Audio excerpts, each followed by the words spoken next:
Сәлеметсіздер ме балалар? Бүгінгі сабақтың тақырыбы адамдар мен өзен ертегісі. Здравствуйте, ребята! Тема урока – сказка про людей и реку.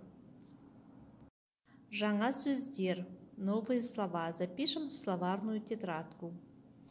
Өзен, река, дәмді, вкусный, қоқыс, мусор, ластайды, загрязняют, көлшік, маленькое озеро, айналады, превращается. Оқы, қайтала, читай и повторяй.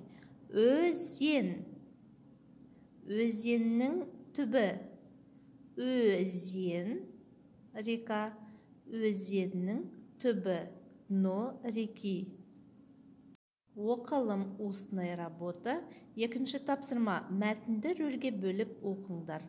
Прочитайте текст по ролям. Үшінші тапсырма, мәтінді оқы. Третье задание, прочитайте текст.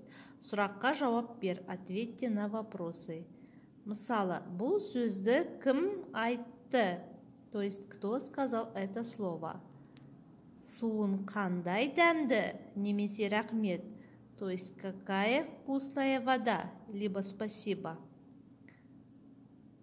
Адамдар немесе өзен айтты ма? Это сказали люди, либо река. Жазылым, письменная работа. Төртінші тапсырма. Суреттерге қара, суретті сөзбен жазып, сөйлемдерді толықтыр. Четвертое задание. Посмотрите на рисунки. И по рисункам нужно составить предложение. То есть вместо рисунков нужно поставить слова. Первое предложение. Бірінші сөйлемде. Адамдар өзен суың дәмді дейді. То есть люди сказали: река, какая вкусная вода. Айтылым, устная работа. Бесінші тапсырма. Төменде берілген адам мен өзеннің әрекеттерін анықта. Айт. Пятое задание. Внизу у вас дана таблица. Действие человека и действие реки. То есть вы должны перечислить. Үйге тапсырма, домашнее задание. Жаңа сөздерді жаттау, выучить новые слова. Давайте еще раз повторим. Өзен, река, дәмді, вкусный, қоқыс, мусор, ластайды, загрязняют, көлшік, маленькое озеро, айналады, превращается. Кел жаттайық. Давайте учить. То есть нужно будет выучить этот стишок. Таулардан өзен ағар, сарқыраған, айнадай сәуле беріп жарқыраған. Жел соқса, ыстық соқса, бір қалыпта, аралап тау мен тасты арқыраған. Ыбырай Алтынсарин.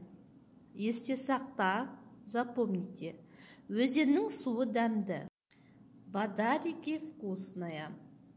Адамдар өзенге қоқыс тастайды. Люди в реку бросают мусор. Өзеннің астына қоқыс жиналады.